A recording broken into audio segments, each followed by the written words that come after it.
নমস্কার, স্যান্দন টিভির পর্দায় আপনাদের সকলকে স্বাগত। সাথে আমি দীপান্বিতা। চোখ রাখবো এখনকার মতো বিস্তারিত সংবাদে। এমবিবি বিমানবন্দরকে দ্রুত আন্তর্জাতিক বিমানবন্দর হিসেবে স্বীকৃতি দেওয়ার চেষ্টা চলছে। এর জন্য কেন্দ্রীয় সরকারকে অবগত করা হয়েছে। প্রথম বিমান যাবে চিটাগাংয়ে। রবিবার এমবিবি বিমানবন্দরে মহারাজ বীর বিক্রম কিশোর মানিক্য বাহাদুরের ব্রোঞ্জ মূর্তি উন্মোচন করে একথা বলেন মুখ্যমন্ত্রী ডক্টর মানিক সাহা।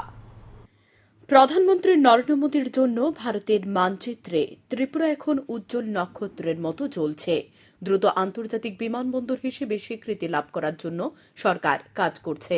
রবিবার এমবিবি বিমানবন্দরে মহারাজ বীর বিক্রম কিশোর মানিক্য বাহাদুরের ব্রোঞ্জ মূর্তি উন্মোচন করে একথা বলেন মুখ্যমন্ত্রী ডক্টর মানিক সাহা। এদিন মহারাজা বীর বিক্রম কিশোর মানিক্য বাহাদুরের মর্মর মূর্তিতে মাল্যদান করে শ্রদ্ধা জানান। আন্তর্জাতিক বিমানবন্দর প্রসঙ্গে বক্তব্য রেখে বলেন, উত্তর পূর্বাঞ্চলের মধ্যে সবচেয়ে ভালো বিমানবন্দর এমবিবি বিমানবন্দর। এটা রাজ্যবাসীর গর্বের বিষয়। আগামী দিন এই বিমানবন্দর যাতে দ্রুত আন্তর্জাতিক বিমানবন্দরে রূপান্তরিত করা যায় তার জন্য চেষ্টা চলছে। এর জন্য যা যা করার তা করা হবে। ইতিমধ্যে কেন্দ্রীয় সরকারের সাথে এ বিষয়ে আলোচনা হয়েছে। আন্তর্জাতিক বিমানবন্দর হলে প্রথম বিমান যাবে আগরতলা এমবিবি বিমানবন্দর থেকে চিটাগাং। এর জন্য যে অর্থের ঘাটতি ছিল সেটাও মন্ত্রিসভা থেকে মিটিয়ে দেওয়া হয়েছে।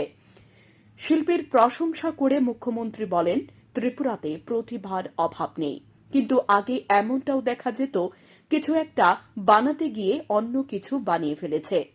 এর ইতিহাস রাজ্যবাসী জানে। কিন্তু এমবিবি বিমানবন্দরে মহারাজ বীর বিক্রম কিশোর মানিকের যে মূর্তি স্থাপন করা হয়েছে তা অত্যন্ত আকর্ষণীয়। আর এটা আকর্ষণীয় হওয়ার পেছনে মূলত কারণ হল শিল্পীর চিন্তা ভাবনার গুরুত্ব। মুখ্যমন্ত্রী বলেন, ৩৫ লক্ষ টাকা ব্যয় করে মহারাজ বীর বিক্রম কিশোর মানিকের যে মূর্তি স্থাপন করা হয়েছে তা অত্যন্ত প্রশংসনীয়। আগামী প্রজন্মকে সুস্থ মানসিকতার বিকাশ দিতে এ ধরনের উদ্যোগ নেওয়া হয়েছে। যাদের হাতে রাজ্যটা দিয়ে যাওয়ার চেষ্টা হচ্ছে তাদের যাতে লাভ হয় তার জন্য সার্বিক বিকাশের জন্য কাজ করে চলেছে সরকার। আমাদের ত্রিপুরাতে ট্যালেন্টের অভাব নেই। আমরা দেখেছি আগে এরকমও দেখতাম, আবার অনেকে আছে কিছু একটা বানাতে গিয়ে আবার অন্য কিছু বানিয়ে ফেলেছে, তারও ইতিহাস আমরা জানি। কিন্তু এখানে আমি বলবো যে সত্যিকারের অর্থে মহারাজা বীর বিক্রম কিশোর মানিক্য বাহাদুরেরই উনি ঠিক ভাবে মূর্তিটা বানিয়েছে। আসলে মাইন্ডসেটের উপর অনেক সময় ডিপেন্ড করে। তো সেই মাইন্ডসেট আমরা ঠিকভাবে পরিচালিত করবো কিনা, দিস ইজ ভেরি ইম্পর্টেন্ট। আমরা আগামী দিনের যারা প্রজন্ম যারা আছেন তাদের আমরা সুস্থ মানসিকতার বিকাশ আমরা দিতে চাই, এবং ত্রিপুরা সরকার চায় যে আমাদের ত্রিপুরার থেকে যারা নেক্সট জেনারেশন যাদের হাতে আমরা আমাদের বেতনটা দিয়ে যাব, একটা সুন্দর একটা পরিবেশে যেন ওদের মানসিকতা গড়ে ওঠে। আয়োজিত অনুষ্ঠানে মুখ্যমন্ত্রী ছাড়া উপস্থিত ছিলেন মন্ত্রী সুশান্ত চৌধুরী এবং মন্ত্রী টিঙ্কু রায় সহ প্রশাসনিক আধিকারিকরা।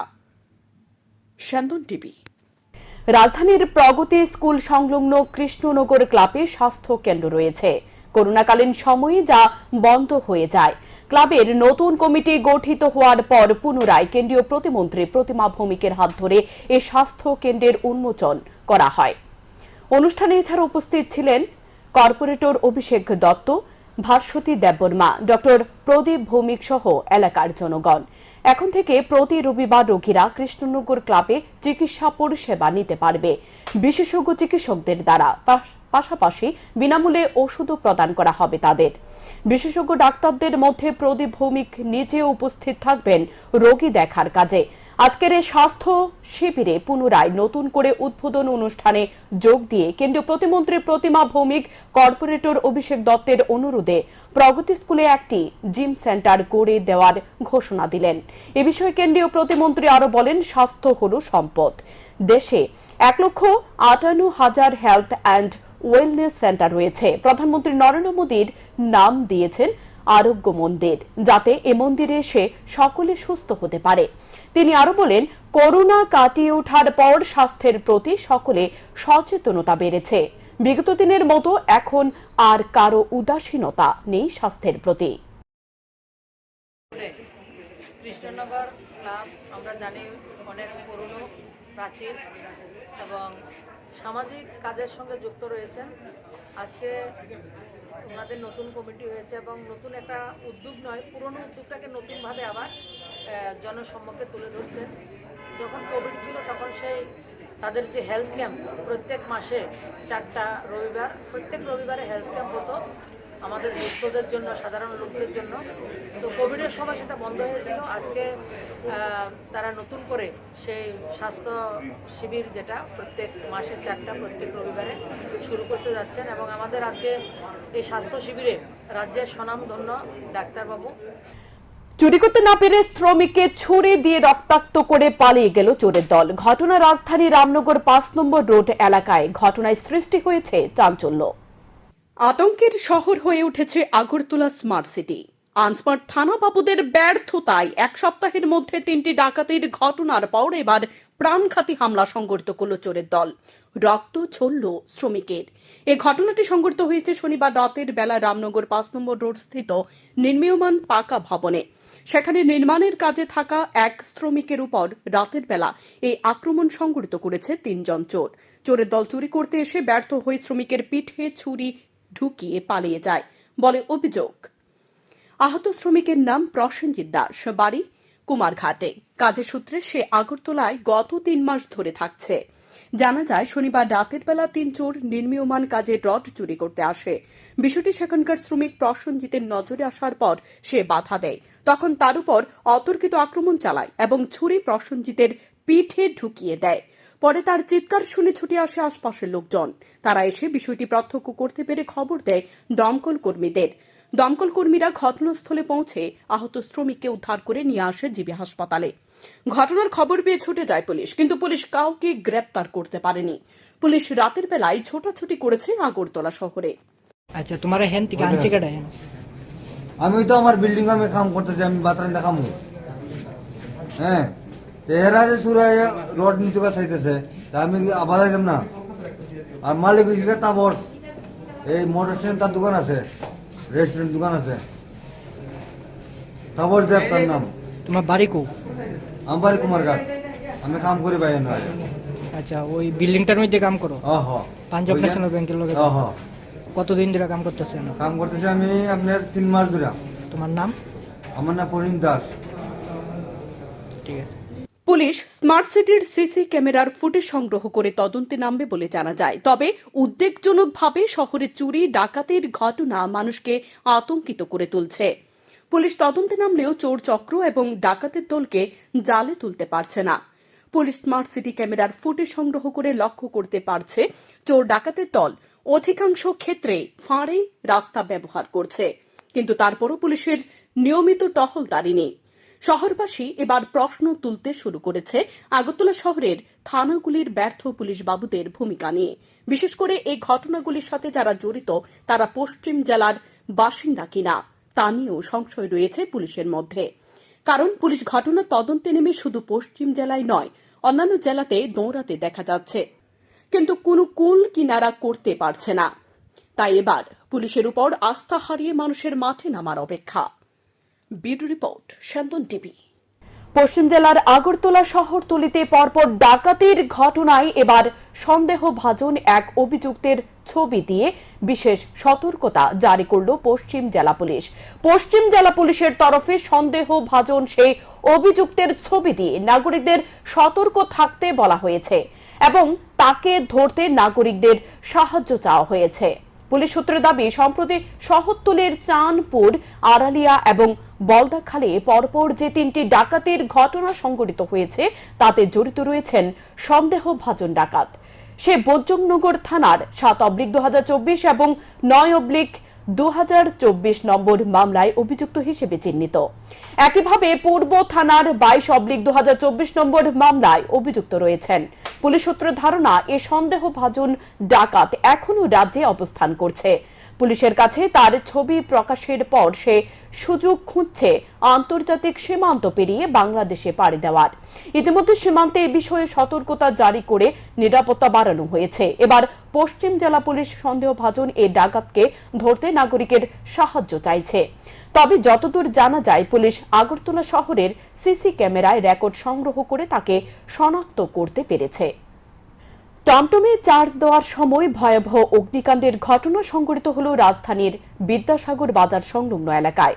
গাড়ি মালিকের নাম প্রিয়তোষ চক্রবর্তী। জানা যায় টমটমটি চার্জে বসানো ছিল।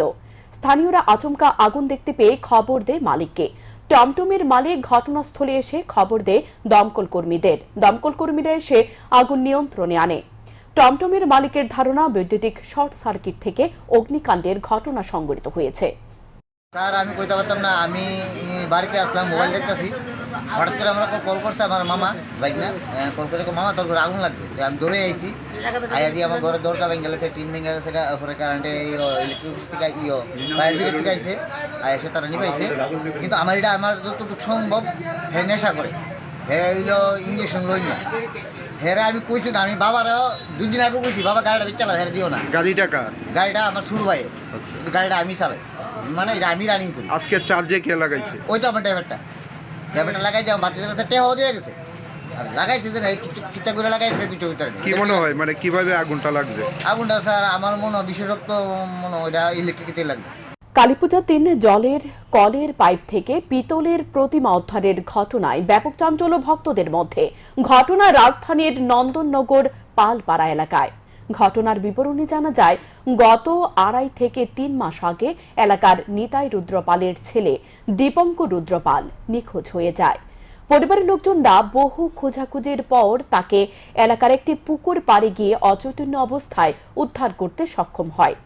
তারপর স্বাভাবিক হওয়ার পর দীপঙ্করের বক্তব্য ছিল তাকে এক সাধু ডেকে একটি মন্দিরের কাছে নিয়ে যায়। তারপর সেখানে একটি লাল কাপড় পরিধান পরা এক মহিলার সাথে সাক্ষাৎ হয় তার। তারপর বাড়ির লোকজনরা সিদ্ধান্ত নেয় কালী পূজা করার। সে অনুযায়ী শিব চতুর্দশীর দিন শিব পূজা করার পর পরের দিন কালী পূজার আয়োজন করে বাড়ির লোকজন। যথারীতি বাড়িতে চলছিল কালী পূজার আয়োজন। এর মধ্যে শনিবার দুপুর 12টা নাগাদ জলের কল দিয়ে জল না উঠে আসার কারণে নিতাই রুদ্রপাল এবং তার ছেলে দীপঙ্কর রুদ্রপাল কলের পাইপ খুলে দেখতে পায় ভেতরে কিছু একটা আটকে রয়েছে। যথারীতি সেটা বের করে আনার পর দেখতে পায় একটি ছোট্ট পিতলের কালী মূর্তি। তারপর এলাকায় ব্যাপক চাঞ্চল্য সৃষ্টি হয়। বাড়িতে ভক্তদের আগমন বাড়তে শুরু হয় উলুধ্বনি এবং শঙ্খধ্বনি।